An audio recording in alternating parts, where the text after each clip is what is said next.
నేనే ఉన్నాను అనుకో, మా ఎంఆర్ఓ ఆఫీస్కి వెళ్ళాను, పట్టా పాస్ పుస్తకం ఎంట్రీ చేయించుకోవడానికి వెళ్ళాను.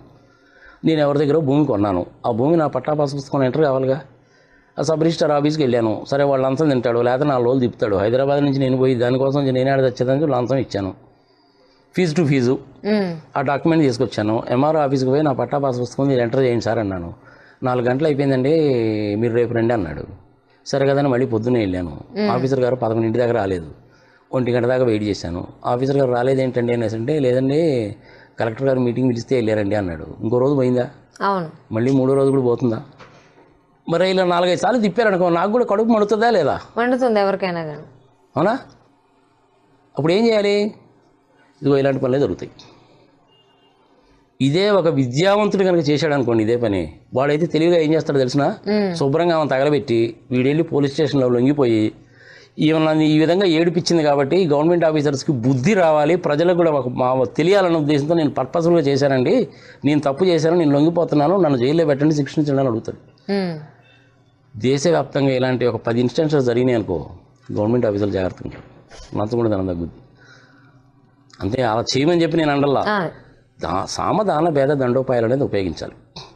కొంతమంది ఎక్స్ట్రాడినరీ ఉంటారు మా వాళ్ళు ఎన్నిసార్లు అడిగినా కానీ అలాగే చేస్తారు, సందేహం లేదు అందులో.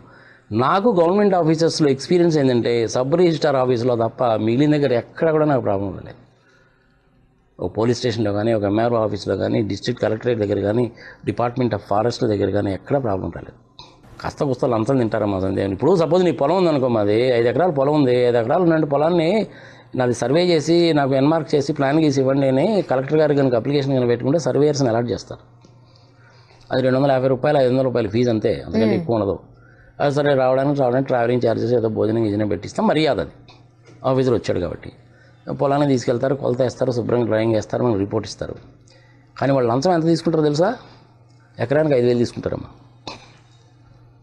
గవర్నమెంట్ కట్టి ఫీజు ఏమో 500, వీడికేమో ఎకరానికి 5,000 లంచం. అంటే 5 ఎకరాలకు నువ్వు ఎంత ఇవ్వాలి? 25,000 లంచం ఇవ్వాలి. మరి జనాలకి ఎవరికైనా కడుపు మండుతుందా లేదా? మండుతుంది. ఇలాంటి ఇన్స్టాన్సెస్ చెప్పుకుంటూ పోతే కొన్ని వందలు ఉంటాయి. అవును, అన్ని డిపార్ట్మెంట్స్లోనూ ఉంటుంది. మైనింగ్ డిపార్ట్మెంట్లో ఇంకా ఏం చేస్తారో తెలిసిన, నేను మైనింగ్ లీజుకి ఇచ్చారమ్మా నాకు భూమి, ఒక 2 ఎకరాలు ఇచ్చారు. ఏదో సున్నప్రాయ తవ్వుకోమనో లేకపోతే గ్రనేడ్ తవ్వుకోమనో, మట్టి కోసమే అనుకోపోని ఫర్ ఎగ్జాంపుల్ ఇచ్చారు.